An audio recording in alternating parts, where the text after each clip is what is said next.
Action. All right, my name is Terry Marie Sanders. I am going to be the lead detective on this case. To my left, I have Melissa. She is my stenographer. She's basically going to write down pretty much everything that we say to make sure I'm not interpreting your story incorrectly. To my right, I have Lori. She is my videographer. She is going to make sure that I don't jump across the table and hurt you. Sound fair? Does it have audio? It does. Yes. Then why should I write it down? It's procedure. Don't ask questions. Any In other case this questions? doesn't record. We're the ones asking questions here, sir. Can I ask questions? If I can ask questions, if it's just to make sure I understand your question. Yes, absolutely. You can. Okay. The moment that you get belligerent or you get all over the place, I'm going to reel you back in, All right. okay?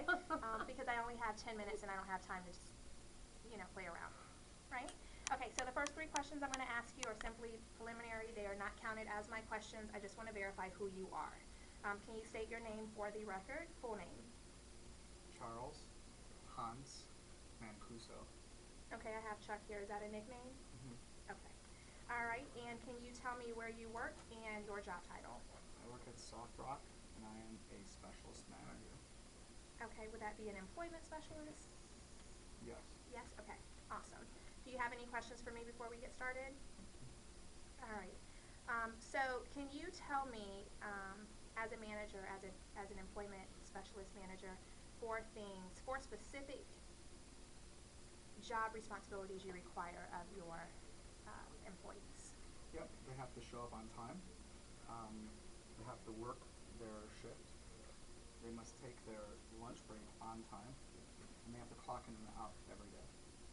Okay, a follow-up to that question is, when you say work their shift, can you elaborate on what the shifts are and if they differ in any way, and then also is there a mandatory lunch time for your team?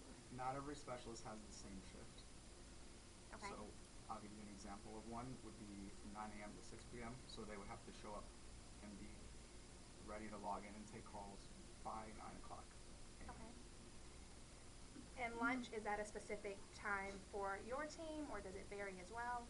It varies per specialist. Okay. So for example, if they had a 1 o'clock lunch, they would get 1 hour, and then they would they'd have to they would clock out at 1 o'clock, and then they would clock back in at 2 o'clock. Okay. All right. And what are 3 ways that a employment specialist is different from a job specialist? 3 ways that your employees and their responsibilities would be different from a job specialist or a sailmaker specialist. Three different types of responsibilities. They're so similar that it's really hard to give you different responsibilities. I'm trying to think. Well, let's take a stab at it. Let's give me the answer that you think I want to Well, hear. I have to be honest. Okay. So if I tell you something that's incorrect, I'm not allowed to do that. Correct. So let's see here. Different responsibilities. Yeah, the same responsibilities. Or So function. if you have the They same all have the same responsibilities, then yeah. why are your job titles different? What's different about a job specialist than an employment specialist than a sailmaker specialist? There has to be a difference, or else you would all just be specialists. Because for example, a sailmaker, they don't use their voice to talk. So although the responsibilities may be different, they might press a button to say the same thing to somebody. Does that Okay. answer your question? It does, and that's the generic answer that I've received from all the suspects. So can you give me something different? It's And that's obvious that only one position difference. We want to know the difference between the job specialist and employment specialist as well, not just how sailmaker is different. Okay. So we need the other 2 parts as well. I would say one of the major differences is for our recruiting process, you would start in the job specialist department before you start in the employment specialist department. okay. I'm sorry, you said the employment specialist before job? No, job Or job before. before, okay. From a recruitment aspect. Mm-hmm. Okay, does anyone go into a sailmaker position without doing a job or an employment specialist position? No. No. Well, Good question. not right now. No. Okay, so currently the structure of the company is to start pretty much at the job as a job specialist, work your way up to an employment specialist, and then to a sailmaker. But no sailmaker first before you've experienced the other two. Yes. Are you sure about that answer? You seem unsure. I want to make sure I'm answering correctly. Okay. Did you have any questions on the question I asked? No. How many questions have I answered so far? This is the second question. The 3 ways that the employment specialist is different from job specialist and a sailmaker. And you told us that the sailmaker presses the buttons and don't use their own voice, and that you told us the hierarchy, or progression. So those are 2 differences. You need to still give us a 3rd difference. Sidebar, guys, we're a little bit over halfway, so we're gonna have to speed it Okay. up a bit. So a 3rd difference. Yeah. So I gave you the voice, Mhm. and then that's where they And start. then the position escalation, And the and 3rd then difference is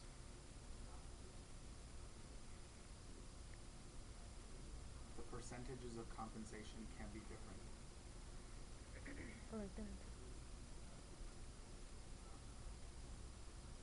Okay, so you've been here since 2012, so you're coming up a little bit on 2 years. What has made you, well, first of all, do you consider yourself successful in the company? Okay, so what do you feel has made you successful?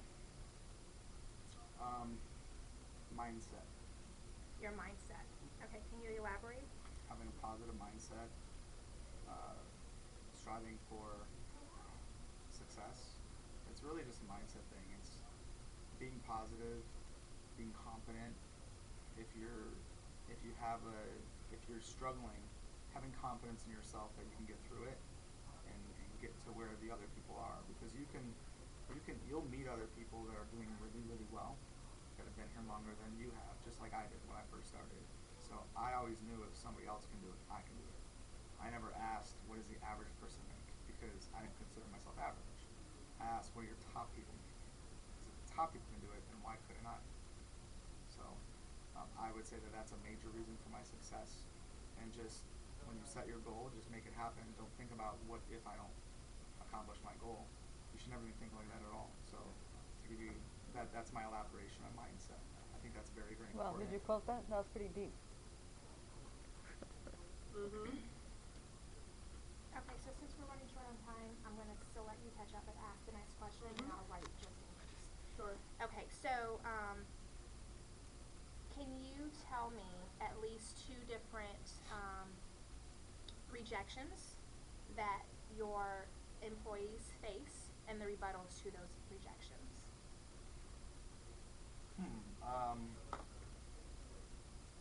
So rejection to what? Just like doing the call itself, or like what do you mean by that? Well, I assume when they say a script and to learn the script and to, kind of get on point with the script, there must be some things that are said in there that people reject immediately. Okay. Or maybe at some point. So in your experience, what are at least 2 of those things, Okay, and then 2 ways to get over it? So for like one example, they may call in and they may not know what the call is about.